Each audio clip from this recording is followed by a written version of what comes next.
If you're participating in regular video calls or video conferences, whether it be with Zoom or Facetime or any other application, you really need to make sure that you're doing everything you can to represent yourself professionally.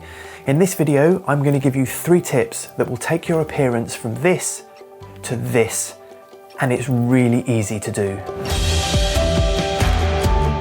Hey, it's Matt from the Lifestyle Video Company, and in this video I'd love to help you up your game in the video conference arena and make sure that you are looking the best you can.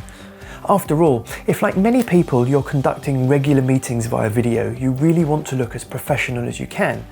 For some, video calling is a new thing that many have been thrown into whether they like it or not, and with little or no experience on how to set it up properly. And I understand it might be all you can do to simply open up the conferencing app and just start the meeting without having to worry about other things. So I just want to take some time and give you a couple of really easy pointers that will help enormously to transform your video conferences. Before we jump in, I'm going to add a link at the end of this video where you can go and download a free ebook which will give you some tips on how to get started recording your own videos for social media, so stick around. So let's get started. We're going to jump straight in to tip number 1. It's always about the light. One of the things I've noticed over the past few weeks are the number of people who turn on their laptops, open up the Zoom app and just go. Unfortunately, unless you're really lucky to be in a well-lit space, you may end up looking like this, almost as if you're sat looking into a cupboard. The problem here is that the camera sees all of the light that's coming in through the window and thinks it's really bright, so it turns the exposure down, trying to make things darker, and the result is that you, with no light on your face, end up looking really dark.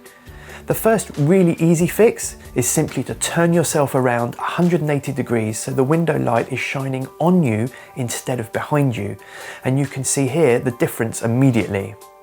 Now, if it's not possible to turn around, maybe you're sat at your desk and you're using a computer or a webcam that can't be moved, well, then you need to introduce some light of your own.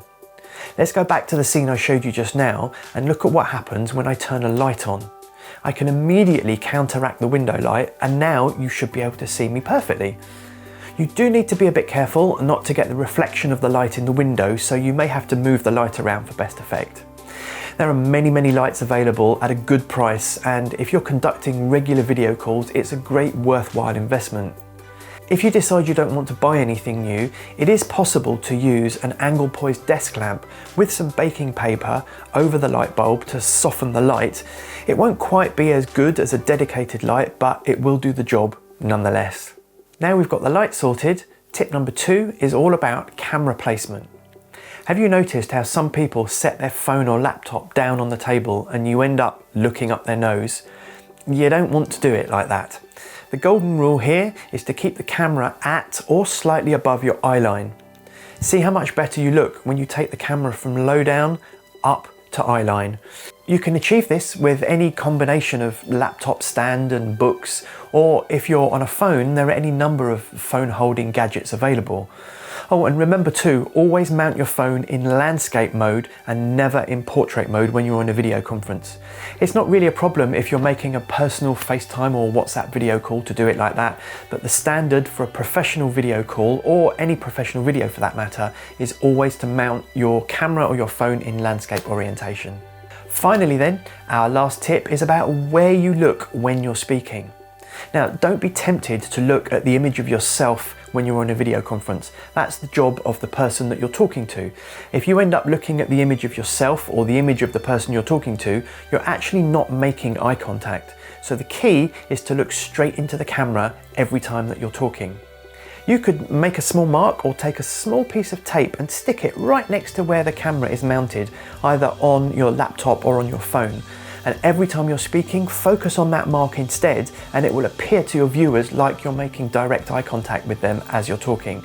It does take a bit of practice, but it can make all the difference as to how you make the other person feel. So there are your 3 tips which should transform how you appear in a video call. But actually, I do have one more tip for you, and that's all about the background. It goes without saying that if you want to look as professional as possible, you really need to keep your background as clean as possible. You don't want people to see a dirty kitchen or a living room strewn with kids' toys. Neither of those give the best impression. So there are two things that you can do. The first is to simply make sure you're sat in front of a blank wall, and this solves the problem. But if you want to up the game just a little bit, Zoom has an option to use a virtual background. And with this, you can drop whatever image you want in behind you, and Zoom will do the best it can to mask everything out. Now, in some cases, it's not perfect, but it does do the job. For the best effect though, you could invest in a green screen, and that will make an enormous difference. You can pick up a green screen for about 30 to 40 pounds, and they take just a couple of minutes to set up. Then you can drop in a branded background and really look the business. So there you go, 4 tips to completely transform your video conferencing appearance and enhance the experience that you're giving to your viewers. This way they can concentrate on what you say and not how you look. So what do you think? Have you got any tips of your own, or is there something maybe you think I've missed? Let me know in the comments down below. I'd love to hear from you. As always, hit that like button and make sure you're subscribed so you don't miss any of the upcoming videos. Thanks for watching, and I'll see you again next time.